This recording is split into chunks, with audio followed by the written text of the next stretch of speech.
আজকে তোমাদের bond paper নিয়ে আলোচনা করব। তোমরা অনেকেই আমাকে অভিযোগ করছো যে আমি ঠিক মতন নাকি অ্যান্সার দিচ্ছি না। দেখো, আমি কিন্তু ভিডিওর মধ্যেই সব বলে দিই। তোমরা ভিডিওটা পুরো যদি দেখো তাহলে সব জানতে পারবে।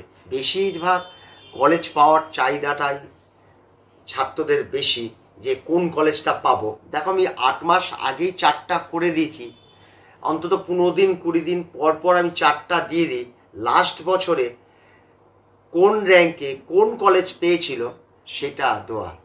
দেখো, তোমরা ফার্স্ট রাউন্ডে যখন যাচ্ছ, ফার্স্ট রাউন্ডে কাট অফের ওর বেস করে কিন্তু তোমরা চয়েস ফিলিংটা বানাবে।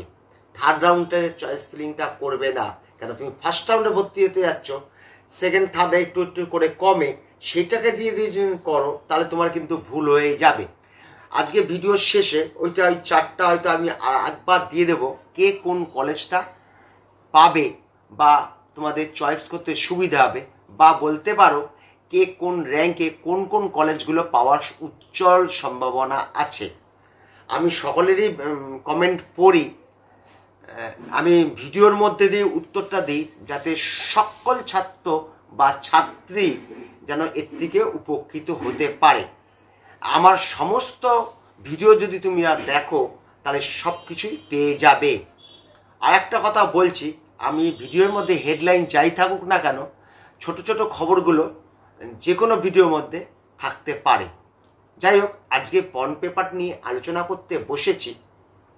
বন্ড পেপার কি 1 লক্ষ টাকার যে বন্ড পেপার টাকা দিতে হবে, এই নানা রকম প্রশ্ন তোমাদের মনে আসবে। না, কিছু টাকা পয়সার ব্যাপার নেই।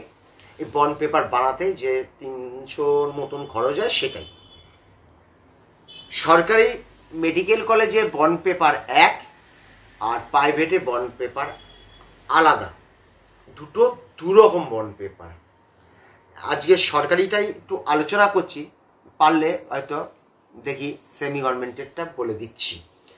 দেখো, সরকারিটা খুবই সোজা। তুমি আগে অগ্রিম বাড়াতে পারবে না।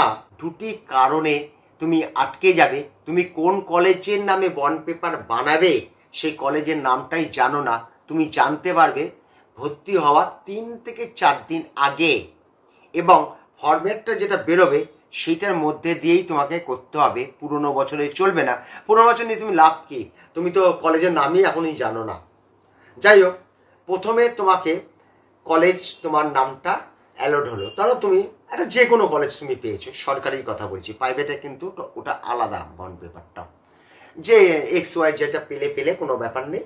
সঙ্গে সঙ্গে খুব তাড়াতাড়ি, দেখো রাত্রির 8টা বা 7টা যখনই তুমি জানবে, যখন ওদের ফার্স্ট রাউন্ডের রেজাল্ট ঘোষণা হবে, সঙ্গে সঙ্গে আগে থেকেই তোমার পাড়ার আশেপাশে যারা কোর্টে যায়, বা ছোটোখাটো উকিল হলেও চলবে, খুব ছোট ধরনের উকিল হলেও চলবে, এবং অনেকে উকিলে না হলেও চলবে, এরা করে নিয়ে আসতে পারে।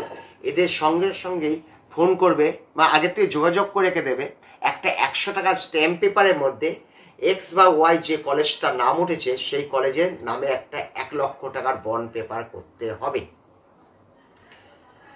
এই বন্ড পেপার কথাটার মানে, তুমি যে 5.5 বছর জন্য ভর্তি হতে যাচ্ছ, তুমি 1 বছর পর তুমি দেখলে যে তুমি MBBS এর লোডটা তুমি নিতে পারছো না, তার জন্য কলেজ ছেড়ে দিতে হতে পারে, বা ছেড়ে দিলে তখন তুমি 1 লক্ষ টাকা দিলে তোমার যে ডকুমেন্টসগুলো জমা রয়েছে তারা দিয়ে দেবে।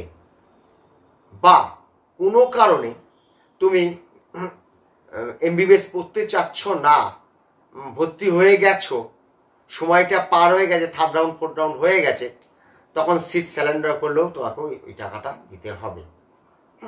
আর যদি তুমি 5 বছর যে পড়াটা আছে সেটা কমপ্লিট করো, তাহলে তোমার কোনো টাকা পয়সা দিতে হবে না। সময় শেষ হওয়ার সঙ্গে সঙ্গে তোমার ডকুমেন্টস কলেজ থেকে সব দিয়ে দেবে। এটাই ছিল বন্ড পেপারের মূল কথা। এছাড়া আর কোনো কথা নেই। তুমি আগের থেকেই তুমি একটি উকিলকে বলে রেখে দেবে 100 টাকা স্ট্যাম্প পেপার রেডি করবে। 10 টাকা 20 টাকা এরকম করবে না, যে দুটো 50 টাকা এরকম করার দরকার নেই। একটি স্ট্যাম্প পেপার কিনবে, সেটি 100 টাকার স্ট্যাম্প পেপার হয়। দুটো 50 বা 5টা 20 এইসব করবে না। হ্যাঁ, আর যে কলেজে ভর্তি হবে সে কলেজে পেন দিয়ে লিখবে না, কলেজটা সবসময় টাইপ করে লিখবে নামটা। 2, 4, 5 বছর আগে সবাই তৈরি করতো কলেজের নামটা পরে ডট পেন দিয়ে লিখিত, এটা কিন্তু এখন আর ওই নিয়ম নেই। ঠিক আছে, সময়টা বেড়ে গেল। পরের দিন সেমি গভর্নমেন্টের বন্ড পেপারটা কিন্তু অনেক জটিল। যদি পারি না, পারতেই হবে তোমাদের জন্য। আমি এই নিয়ে একটা ভিডিও তোমাদের করে দেবো, টেনশন নেবে না। এটা তো আগে বানানো যায় না, যথেষ্ট সময় আছে। যত তাড়াতাড়ি হোক না কেন, 1 মাস আগে, কোনো মতে 1 মাস আগে কাউন্সিলিং ফার্স্ট রাউন্ড শেষ হচ্ছে না, খুব তাড়াতাড়ি হলেও। ঠিক আছে, এখানে আজকের মতন শেষ করলাম।